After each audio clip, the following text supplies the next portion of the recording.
Kanam leitro si dosanin he mapan ingi gari manung dana sai esi thaba mathau tai तो नहीं दी mobile हाथ ने नया करा सिरे सबसे नरपुरा हमने इन्हें जाओ है ना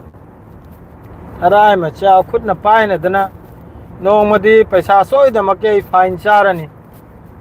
सिरे मोबाइल की लुपा समगा ने सिरे मोह न फाइन तौरी से बियल की न बुलुपा चाम्यांग कई सी की न बुरियाल चाम्यांग कई इंडिया पैसा द रियल चाम्यांग कई सिने लुपा लिसिंग अहुम लुपा चमगा दना इंडिया पैसा द लुपा लिसिंग तरा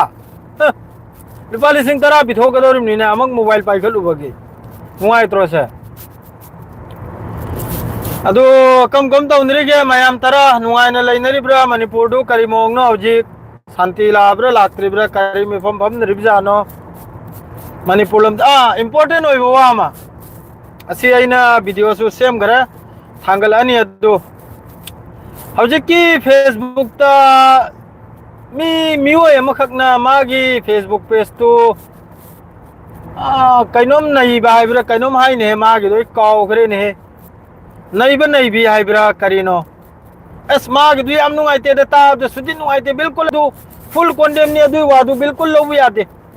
अदु वादु बिल्कुल इस्लाम ना बिल्कुल अदु की इजाजत तो सुबह भी दे मान ngang thok lam de एकदम नुआइ किदर बो ngang ni tong taning किदर बा नाकोंग दे पूरा मी की कनम तो बो ngang ni मान ngang lam दे हम नुआइ तो बो ngang ni मागी दो इधर हजिक ते थेंगरे मासी हाइद्रे गसो मक्का अतई अतई कम्युनिटी मी नाम कायरकनी महाक से कम्युनल नि नाकलम ते वांगांग ने खंगिब्राने अदुन यामना हाइबे दरकार ने सिमयाम महाक ने nganglम सकलम मी दो बिल्कुल अदु बिल्कुल करम ब मैतई करम ब पांगल मुस्लिम करम ब मणिपुर दे लेरबा इखोई पांगल मुसलमान इसी नाव कनाम तना दु वांगांग दो सपोर्ट तो ने से इसबिया यादे खंगिब्राने अदुई मिदो जिस तरह मतमम दा अंगाव ब्रथम ग्याब जिरी दा मक्तौ न किबदा कनम ख कापतना हत किबदु दा अमा मियोय दो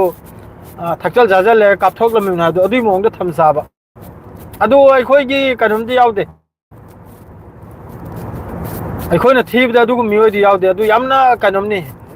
थर्ड क्लास नि हाइतार माना nganglम सकलम मिदो बिल्कुल यानिंग दो बुआनी बिल्कुल अदु मयाम पुनमक अदु गी दो फजन कंडेम तौबियो अदु योंगांग दु यादे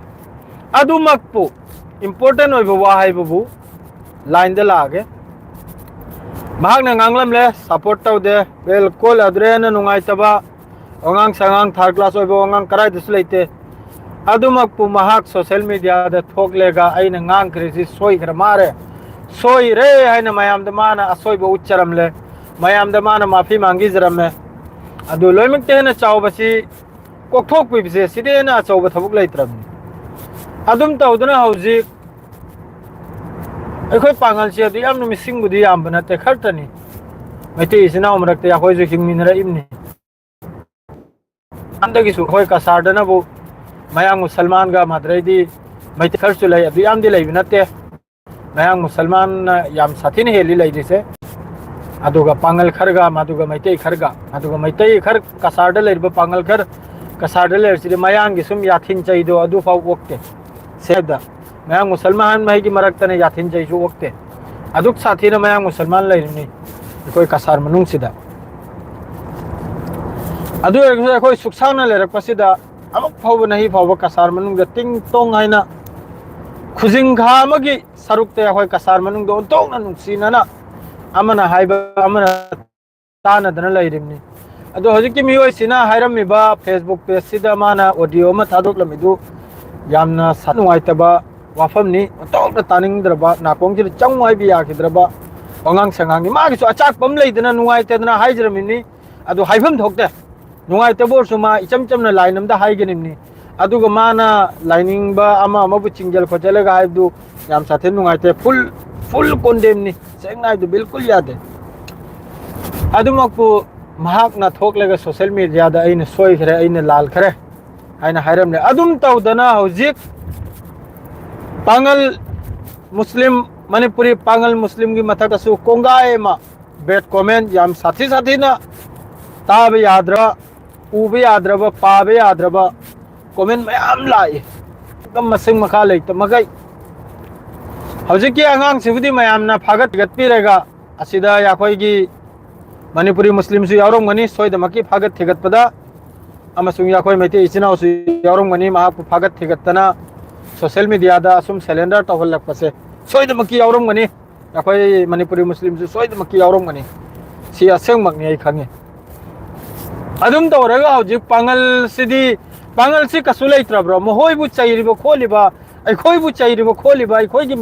ꯃꯊꯛꯇ ꯉꯥꯡꯉꯤꯕ ꯂꯣꯏꯖꯜꯈꯤꯅꯤꯡꯅꯤ ꯍꯥꯠꯇꯣꯛꯈꯤꯅꯤꯡꯅꯤ ꯍꯥꯏꯔꯤꯕ ꯃꯤꯑꯣꯏ ꯃꯈꯩꯁꯤꯕꯨꯅ ꯀꯔꯤꯒꯤꯅꯣꯕ ꯐꯥꯔꯒ ꯑꯗꯨꯝ ꯁꯣꯁꯤꯌꯦꯜ ꯃꯤडियाꯗ ꯂꯥꯜꯍꯜꯂꯛꯇ꯭ꯔꯤꯁꯦ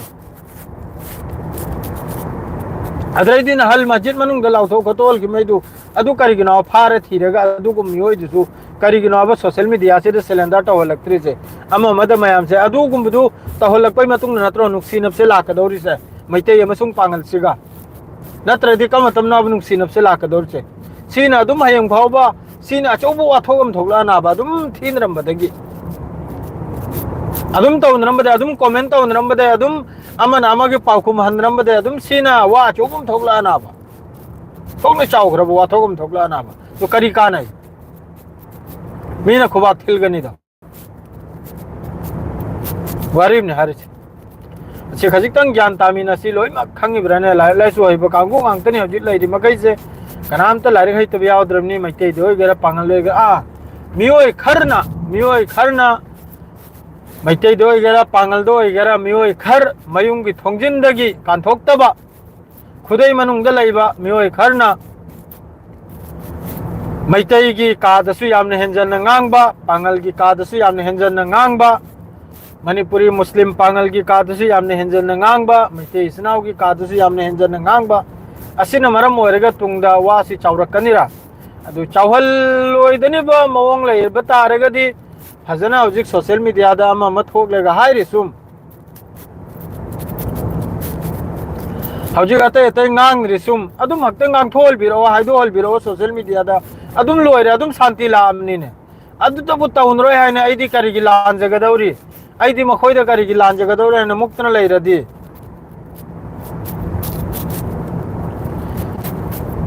ꯑꯩꯗꯤ ꯀꯔꯤꯒꯤ ꯂꯥꯟꯖꯒꯗꯧꯔꯤ ꯑꯩꯗꯤ ꯀꯔꯤꯒꯤ ꯀꯩꯅꯣꯝ ꯇꯧꯖꯒꯗꯧꯔꯤ ꯍꯥꯏꯅ ꯑꯗꯨꯝ ꯂꯩꯈꯤꯕ ꯇꯥꯔꯒꯗꯤ ꯑꯗꯨꯝ ꯍꯌꯦꯡꯐꯥꯎ ꯁꯤ ꯅꯨꯡꯉꯥꯏꯔꯣꯏꯕ ꯑꯗꯣ ꯍꯧꯖꯤꯛꯀꯤ ꯏꯅꯥꯎꯗꯨꯅ ꯏꯅꯥꯎ ꯊꯣꯛꯄ꯭ꯔꯥ ꯀꯔꯤ ꯊꯣꯛꯄꯅꯣ ꯀꯔꯤꯝꯇ ꯍꯥꯏꯖꯅꯤꯡꯗ꯭ꯔꯦ ꯁꯦꯡꯅ ꯍꯥꯏꯕꯗ ꯑꯦꯛꯗꯝ ꯑꯣꯟꯊꯣꯛꯅ ꯅꯨꯡꯉꯥꯏꯈꯤꯗ꯭ꯔꯕ ꯋꯥꯐꯝꯅꯤ ꯑꯗꯨ ꯃꯍꯥꯛꯃꯛꯅ ꯑꯗꯨꯝ ꯍꯥꯏꯔꯝꯕꯗꯨ ꯌꯥꯝ ꯁꯥꯊꯤꯅ ꯅꯨꯡꯉꯥꯏꯇꯦ ꯑꯗꯨꯒꯤ ꯃꯍꯨꯠꯇ ꯃꯍꯥꯛ ꯏꯆꯝ ꯆꯝꯕ ꯋꯥꯍꯩꯅ ꯃꯍꯥꯛꯀꯤ ꯅꯨꯡꯉꯥꯏꯇꯕꯗꯨ ꯐꯣꯡꯗꯣꯛꯆꯔꯝꯃꯨ ꯁꯤꯃꯛ ꯇꯧꯔꯤꯁꯤꯗꯤ ꯁꯤꯃꯛ ꯇꯧꯔꯛꯄꯁꯤꯗꯤ ꯅꯈꯣꯏ ꯃꯈꯩꯅ ꯍꯦꯟꯖꯜꯂꯤ ꯈꯣꯠꯆꯜꯂꯤ ꯍꯥꯏꯅ ꯐꯖꯕ ꯋꯥꯍꯩꯗ ꯐꯖꯕ ꯋꯥꯍꯩꯅꯁꯨ ꯃꯤꯁꯦ ꯃꯕꯨꯛ ꯌꯥꯝꯅ ꯀꯩꯅꯣꯝ ꯇꯧꯍꯜꯕ ꯌꯥꯕꯅꯕ ꯅꯧꯊꯍꯟꯕ ꯌꯥꯕꯅꯕ ꯑꯗꯨꯒꯨꯝꯕ ꯋꯥꯍꯩꯗꯨꯅ ꯁꯤꯖꯤꯟꯅꯔꯝꯂꯒꯗꯤ ꯑꯩꯈꯣꯏꯁꯨ ꯃꯍꯥꯛꯄꯨ ꯐꯖꯅ ꯁꯧꯒꯠ ꯈꯣꯠꯀꯠꯄꯤꯗꯅ ꯐꯨꯜ ꯁꯞꯄꯣꯔꯠ ꯇꯧꯅꯤꯕꯗꯣ ꯑꯗꯨ ꯃꯍꯥꯛꯅ ꯈꯖꯤꯛꯇꯪ ꯑꯀꯥꯝꯄꯦꯠ ꯑꯃ ꯌꯥꯎꯈꯤꯕꯗꯨꯅ ꯊꯃꯣꯏꯁꯦ ꯌꯥꯝ ꯁꯥꯊꯤꯅ ꯁꯣꯛꯈ꯭ꯔꯦ ꯁꯦꯡꯅ ꯍꯥꯏꯕꯗ ꯑꯁꯤ ꯃꯌꯥꯝꯅ ꯑꯗꯨꯁꯨ ꯐꯔꯦ ꯊꯤꯒꯠꯄꯤꯗꯅ ꯃꯌꯥꯝꯅ ꯃꯍꯥꯛꯄꯨ ꯁꯣꯁꯤꯌꯦꯜ ꯃꯤडियाꯗ ꯑꯃꯛꯀ ꯂꯥꯜꯍꯜꯂꯛꯄ ꯁꯣꯏꯍꯜꯂꯛꯄ ꯍꯥꯏꯕꯗꯣ ꯑꯗꯨꯁꯨ ꯐꯖꯕ ꯋꯥꯐꯝ ꯑꯃꯅꯤ ꯑꯗꯨꯝ ꯇꯧꯗꯅ ꯍꯧꯖꯤꯛ ꯂꯩꯔꯤꯕ ꯁꯣꯁꯤꯌꯦꯜ ꯃꯤडियाꯗ ꯉꯥꯡ ꯁꯛꯂꯤꯕ ꯃꯈꯩꯁꯦ ꯌꯥꯝ ꯁꯥꯊꯤꯅ ꯈꯠꯅꯍꯜꯒꯅꯤꯕꯩ ꯆꯩꯅꯍꯜꯒꯅꯤꯕꯩ ꯊꯧꯗꯣꯛ ꯊꯧꯖꯤꯟ ꯇꯧꯅꯔꯤꯁꯦ ꯃꯁꯤ ꯃꯈꯩꯁꯤꯁꯨ ꯑꯃꯨꯛꯇꯪ ꯗꯟꯗꯤ ꯄꯤꯕꯤꯔꯗꯤ ꯒ꯭ꯔꯨꯞ ꯑꯅꯤꯃꯛꯅ ꯃꯩꯇꯩꯔꯣꯝꯗꯒꯤꯁꯨ ꯄꯥꯡꯒꯜꯂꯣꯝꯗꯒꯤꯁꯨ ꯃꯤꯑꯣꯏ ꯈꯔ ꯊꯣꯛꯄꯤꯔꯒ ꯁꯣꯁꯤꯌꯦꯜ ꯃꯤडियाꯗ ꯁꯤꯃꯩꯁꯤ ꯊꯤꯗꯣꯛꯄꯤꯔꯒ ꯀꯗꯥꯏꯗꯒꯤꯅꯣ ꯍꯥꯏꯅ ꯑꯦꯀꯥꯎꯟꯁꯤ ꯗꯤꯂꯦꯠ ꯇꯧꯍꯜꯈꯤꯕ ꯅꯍꯣꯏ ꯃꯈꯣꯏꯒꯤ ꯑꯦꯀꯥꯎꯟꯁꯤ ꯃꯥꯡꯍꯜꯈꯤꯕ ꯑꯗꯨꯒꯨꯝꯕꯩ ꯂꯝꯕꯤ ꯑꯃ ꯇꯧꯕꯤꯔꯒꯗꯤ ꯍꯥꯟꯅꯒꯤ ꯑꯍꯜ ꯂꯃꯟꯒꯤ ꯃꯇꯝꯗ ꯁꯥꯟꯇꯤ ꯂꯥꯛꯄꯗꯨꯝ ꯃꯅꯤꯄꯨꯔꯁꯦ ꯁꯥꯟꯇꯤ ꯂꯥꯛꯀꯅꯤ ꯈꯜꯂꯤ ꯑꯗꯨ ꯅꯠꯇ꯭ꯔꯗꯤ ꯁꯤꯅ ꯍꯌꯦꯡ ꯐꯥꯎꯕ ꯑꯗꯨꯝ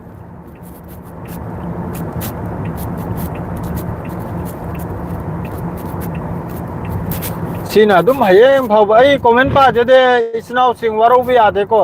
ꯑꯩ ꯁꯣꯝꯗ ꯈꯖꯤꯛꯇꯪ ꯇꯦꯟꯁꯟꯅꯤ ꯍꯧꯖꯤꯛꯀꯤ ꯀꯩꯅꯣꯝ ꯇꯧꯔꯝꯕꯁꯤꯅ ꯑꯩꯗꯤ ꯍꯧꯖꯤꯛ ꯍꯦꯛꯇ ꯑꯗꯨꯒꯤ ꯀꯣꯃꯦꯟꯗꯨ ꯊꯦꯡꯅꯔꯦ ꯑꯩ ꯌꯥꯝ ꯅꯨꯡꯉꯥꯏꯈꯤꯗ꯭ꯔꯦ ꯁꯦꯡꯅ ꯍꯥꯏꯕꯗ ꯑꯗꯨꯃꯛ ꯍꯥꯏꯕꯗꯨꯗꯤ ꯐꯖꯗꯦ ꯑꯗꯨꯃꯛ ꯍꯥꯏꯕꯗꯨꯗꯤ ꯐꯖꯗꯦ ꯑꯗꯨꯒ ꯀꯣꯃꯤꯅꯦꯜꯒꯤ ꯋꯥ ꯅꯠꯇꯦ ꯑꯩꯅ ꯍꯥꯏꯔꯤꯁꯦ ꯃꯌꯥꯝꯕꯨ ꯄꯨꯟꯁꯤꯟꯕ ꯃꯌꯥꯝꯕు ꯅꯨꯡꯁꯤꯅꯅ ꯂꯩꯕ ꯁꯤꯅꯤ ꯑꯩꯈꯣꯏꯅ ꯄꯥꯝꯃꯤꯁꯦ ꯑꯗꯨ ꯑꯩꯈꯣꯏꯗꯤ ꯕꯤꯗꯦꯁꯇ ꯂꯩꯔꯕꯅꯤꯅ ꯑꯗꯣ ꯁꯤꯗ ꯀꯔꯤ ꯃꯑꯣꯡꯗ ꯂꯩꯔꯤ ꯑꯇꯣꯞꯄ ꯙꯔꯃ ꯆꯠꯄ ꯃꯤꯒ ꯑꯩꯈꯣꯏ ꯃꯨꯁꯜꯃꯥꯟ ꯆꯠꯄ ꯏꯁꯂꯥꯝ ꯙꯔꯃꯗ ꯂꯩꯕ ꯃꯤꯒ ꯀꯔꯤ ꯃꯑꯣꯡꯗ ꯂꯩꯔꯤ ꯍꯥꯏꯕꯗꯣ ꯁꯤꯗ ꯃꯦꯖꯣꯔꯤꯇꯤꯁꯤ 100% ꯃꯨꯁꯂꯤꯝꯅꯤ ꯁꯥꯎꯗꯤ ꯑꯔꯕꯁꯤꯗ ꯑꯁꯤꯗꯁꯨ ꯍꯤꯟꯗꯨ ꯃꯆꯥ ꯃꯌꯥꯝ ꯑꯃ ꯑꯇꯣꯞꯄ ꯂꯥꯏꯅꯤꯡꯕ ꯃꯌꯥꯝ ꯑꯃ ꯁꯤꯗ ꯊꯕꯛ ꯁꯨꯔꯦꯕ ꯑꯗꯨꯒ ꯁꯤꯗ ꯅꯩ ꯐꯥꯎꯕ ꯇꯨ ꯇꯥ ꯑꯃꯒꯤ ꯑꯃꯅ ꯑꯃꯐꯥꯎ ꯉꯥꯡꯅꯗꯦ ꯁꯦꯡꯅ ꯍꯥꯏꯕꯗ अदुगा याखोइगी इंडिया याखोइगी मुलुकसुददी अतोगुम वाहाइसिता नांगनबसे ताबसे तंजल्लामनी फेसबुक कांग्रमनी सेंगना दे तंदना कांग्रमनी फेसबुक कांग्रमनी फेसबुक से पांगल बुने चाई खरिबो मैतई बुने चाई खरिबो एकदम मथों मरम नाइद्रे नुआइत्राब येंग नुआइत्राब अद्रेदि सिदा लोइजन्नमनी आइने तौरिदुना कनागे ममै पाइरम हुंगे वा मारे पनाइदना दग दग दग दग लाउमे सोशल मीडिया दा नहीं दगी या कोई सिगी मरमदे नहीं नब सुया याद्रमनी सिगी मरमदे नहीं नब तारक लगदी सोइगनी आइना करा हाइबिरो अब थमोइसि पेन जगाब अदु नतबिदा अमना अम कमेंट तौरे अदुइ मथक्ता कमेंट लिस्टिंग अमा अदुइ मथक्ता लेमतेने इना नुंगाइ खिदबसि कहीं सिनम कारे जना मपालम की तौबीरो मणिपुर की दी मणिपुर की दी हारगा पांगल लाइन चाहिए इतना इतना करेगी नोने पांगल दो एलकन उधर मणिपुर तायो नोई मणिपुर दे लाइव मणिपुरी तायो पांगल एलानो अदोजी पांगल एलानो पांगल कोई सुनी अदुनो या कोई सु पुकना सेंगना इदा मणिपुरी हक्ता हायो पांगल हाइबिर अनो अदोजी हमका अदुम बिचारी सारक पदनी नुंगसीद्री से अदुम ने बिचारी सारक पदो अदुनी नुंगसीद्रिसे राशि याउद्रिसे असेंग असेंग वादो हाइनो वाबा सोयरेदि लोइमक्सु थोकलेगा सोशल मीडिया दा हक्ता सोयरे हाइना हक्ता हाइना रखलोदना वा लोरे वीडियो सेम देने नंगी वीडियो सेम बै नते लैदिबा सेंगना आइदा नोय वीडियो सेम बै नता लैदिदा असाई मिंग पच्चन हाइरको माइदो अदुई मथक्ता इस्लाम की मरम दकरा ngalak अदुई नुआइते वीडियो सेम जिरक पयवान नत्रदि करिगी वीडियो न मोआलौदि सेंगना आइदा करिगी वीडियो सेम गदरि नुंगाई तब दो अदुई मथक्ता पांगल लोइना हादि अखोय पांगल नि अखोय कासारगनि याखोय सु पांगल एक खरम अदु गुमदु तौन हले हेते सोशल मीडिया दा ग्रुप अनि सु मैते सु पांगल सु हक्ता थौलेगा हाइबिरकलो जो गोमे फत्तबा कमेंट तौरबा जो फत्तबा ऑडियो थानरिबा अमा थानरिबा दक्ता हाइदो पिरकलो लोइरवा